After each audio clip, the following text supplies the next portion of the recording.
tua palavra tenha livre curso neste lugar, e nós repreendemos em nome do Senhor Jesus todo o atrapalho, que a tua palavra nesta noite, Senhor, possa falar com cada alma nesta noite. É o que nós te pedimos e te agradecemos em o nome de Jesus. Amém. Amém. Aleluia. Glória a Deus. Glória a Cumprimento a todos nesta noite com a paz do Senhor. Amém. Aleluia. Todos os irmãos e amigos, todos os visitantes, né, que nos dão a honra da sua presença. Antes de ministrar, o Pedro já fez menção, mas eu quero novamente fazer um pedido aos irmãos, à igreja que está reunida. Evite se locomover, a não ser que seja necessário.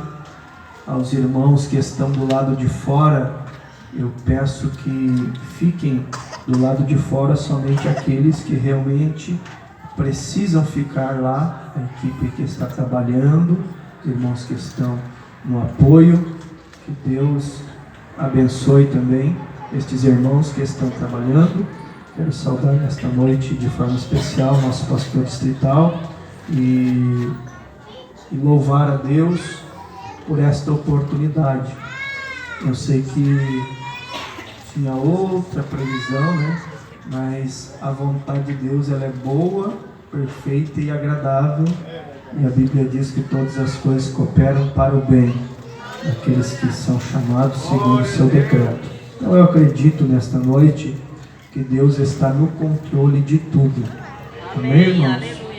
Antes de você assentar-se, eu quero pedir novamente aos irmãos que, enquanto a palavra de Deus for anunciada, os irmãos que são idôneos, que são espirituais, combatam juntamente conosco no mundo espiritual, orando a Deus em espírito, para que não haja bloqueios, para que não haja barreiras, para que não haja atrapalhos, para que a obra de Deus e a vontade de Deus prospere esta noite. Amém, irmãos? Vamos ler um texto bíblico. Aquele que trouxe a sua Bíblia, abra comigo, por favor, Filipenses, capítulo 2, versículo 6 até o versículo de número 11. Epístola do apóstolo São Paulo aos Filipenses, capítulo de número 2, verso de número 6 até o verso número 11. Aquele que não trouxe Bíblia, preste atenção que nós faremos uma leitura pausada para que você consiga absorver a palavra de Deus. Quantos encontraram o texto, a referência bíblica, pode com um sinal dizer amém? Amém. Quem não encontrou, diga estou procurando. Glória a Deus. Vamos ler então. Que sendo em forma de Deus, não teve por usurpação ser igual a Deus, mas aniquilou-se a si mesmo, tomando a forma de servo, fazendo-se semelhante aos homens, e achado na forma de homem, humilhou-se a si mesmo, sendo obediente até a morte e morte de cruz, pelo que também Deus o exaltou soberanamente e lhe deu um nome que é sobre todo nome, para que ao nome de Jesus se dobre todo o joelho dos que estão nos céus e na terra e embaixo da terra, e toda língua confesse que Jesus Cristo é o Senhor, para a glória de Deus Pai. Aleluia. Amém, irmãos? Sentai-vos nesta noite, em nome de Jesus. Eu vou fazer mais um pedido. Eu estou sem relógio, sem celular aqui, irmãos, por favor, me ajudem para mim não me passar do horário. Obrigado. Queridos, nós estamos reunidos nesta noite, neste ano, que julgamos propício para cultuar ao Senhor, onde foi feita uma logística, foi organizado, os irmãos prepararam este ambiente, este momento, para que nós neste lugar glorificássemos a Deus. E todo culto de adoração ao Senhor é imprescindível que ocorra um período destinado ao anúncio da palavra de Deus. E nós estamos reunidos nesta noite, transmitindo uma palavra não para causar notoriedade na comunidade, não é esse o objetivo. O objetivo de nós estarmos reunidos neste campo, com esta tenda armada e fazendo menção da palavra de Deus, é cumprir uma missão, porque a igreja recebeu de Deus a missão de fazer notório a realidade da existência de Deus e da salvação proposta em Cristo. Por esta razão nós estamos aqui, para proclamar, para dizer em alto e bom som que nós cremos e pregamos que existe um Deus sobre tudo e sobre todos. Quando nós olhamos para a natureza, para o mundo, quando nós olhamos para a obra da criação, é matéria da ciência, nem é matéria de fé, que o mundo, ele é fruto, ele é obra de uma criação, ou seja, o mundo, ele foi criado, isso é matéria de ciência. O que nós definimos como matéria de fé é sobre quem o criou. Nós acreditamos, cremos e pregamos que existe um Deus sobre tudo e sobre todos, que é criador e mantenedor de todas as coisas. Nós estamos aqui nesta noite anunciando que o mundo e tudo que nele há, ele foi criado por Deus. Mas não é só isso que nós viemos dizer, que Deus criou tudo e todas as coisas. Ele não é só o criador, ele é também o mantenedor de todas as coisas. O apóstolo Paulo ele no seu sermão em Atenas, em Atos dos Apóstolos, capítulo 17, ele diz que Deus é o que dá a todos a vida, a respiração e todas as coisas. Portanto, nesta noite nós estamos reunidos neste ambiente. Em primeiro lugar, você não é fruto do acaso, porque a Bíblia diz lá em Isaías, no capítulo de número 46, que Deus Ele faz as coisas, Ele pensa as coisas, Ele determina as coisas antes delas acontecerem. Portanto, quando você chega ao nascimento, não é fruto do acaso, não é fruto de uma experiência. Você nasceu, você chegou ao nascimento e está vivo. Deus te preservou até este presente dia, porque Ele quis. Você está aqui hoje com saúde ou não, vivo e ainda ouvindo, tendo a oportunidade de ouvir esta palavra, foi porque a bondosa mão de Deus te trouxe até este lugar, foi porque a graça de Deus te preservou e você pôde chegar aqui. Até o momento da sua vida, neste exato momento,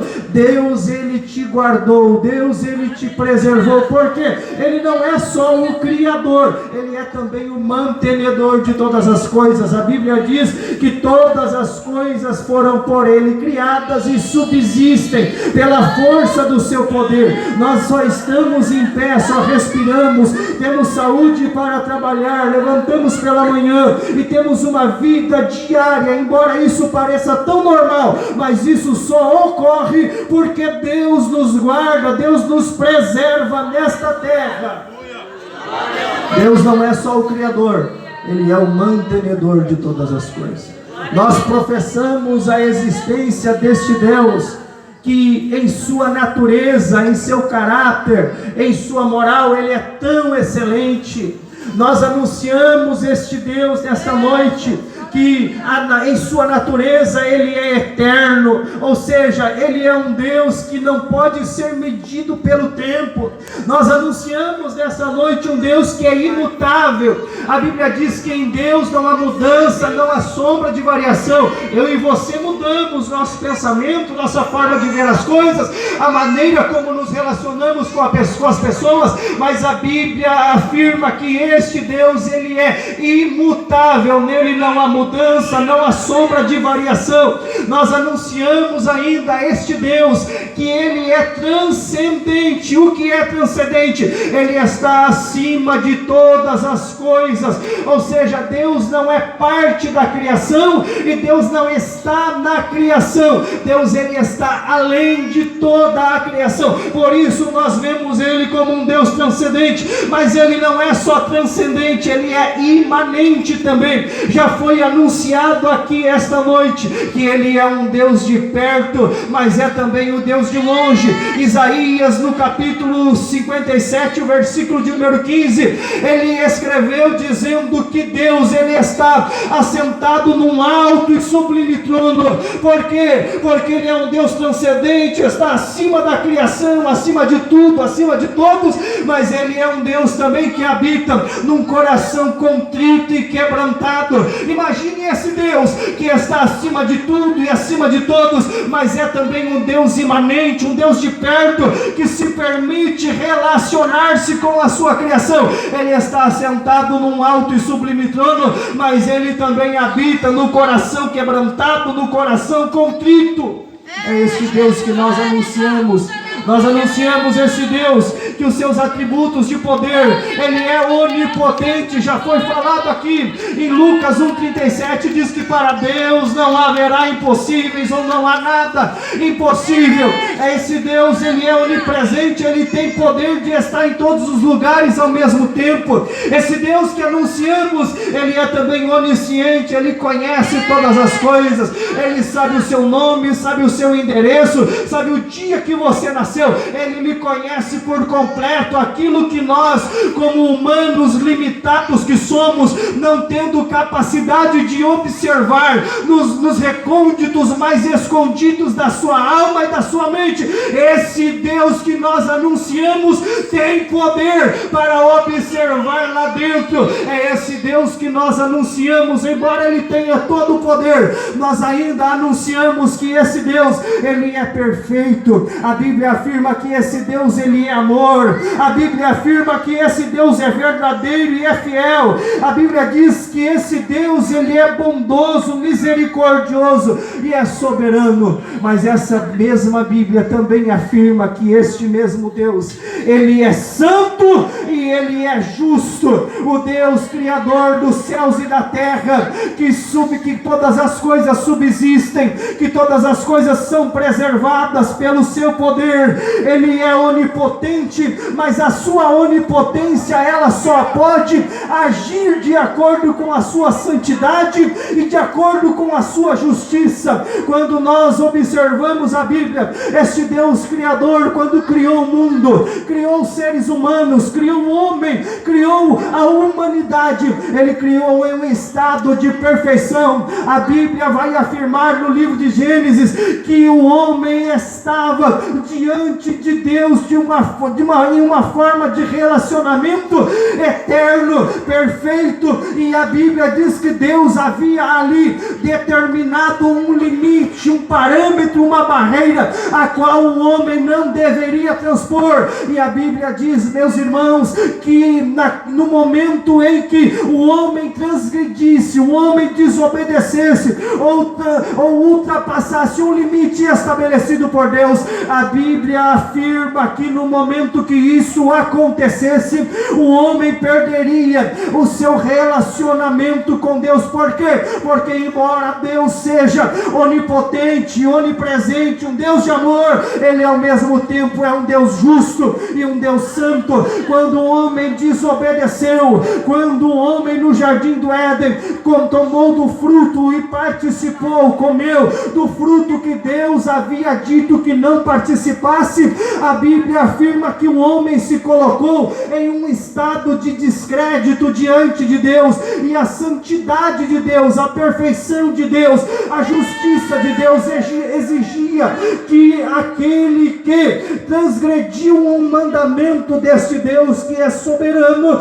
ele deveria pagar de que forma? Da mesma forma que Deus tinha dado um decreto que o homem não participasse, não tomasse do fruto, ou fruto proibido, no mesmo Deus que estabeleceu um limite, um parâmetro, uma regra, este mesmo Deus determinou também consigo a sentença. E a Bíblia diz que depois que o homem tomou do fruto e participou, que a mulher concedeu ao seu marido, que transmitiu ao seu marido, a Bíblia diz que por intermédio desta desobediência entrou o pecado no mundo. O que é o pecado? O pecado é toda desobediência contra a lei de Deus.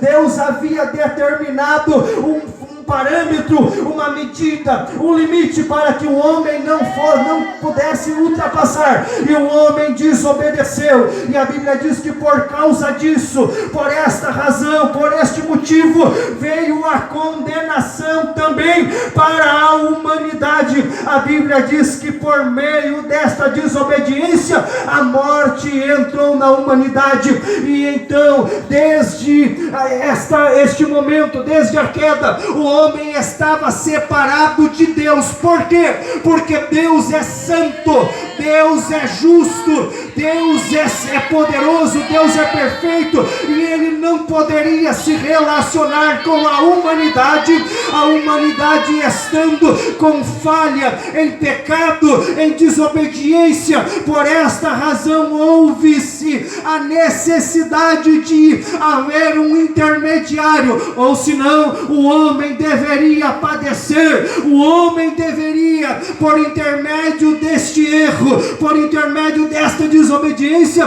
sofrer também a pena, sofrer também o castigo, sofrer também a pena que estava destinada àqueles que cometessem tal atividade.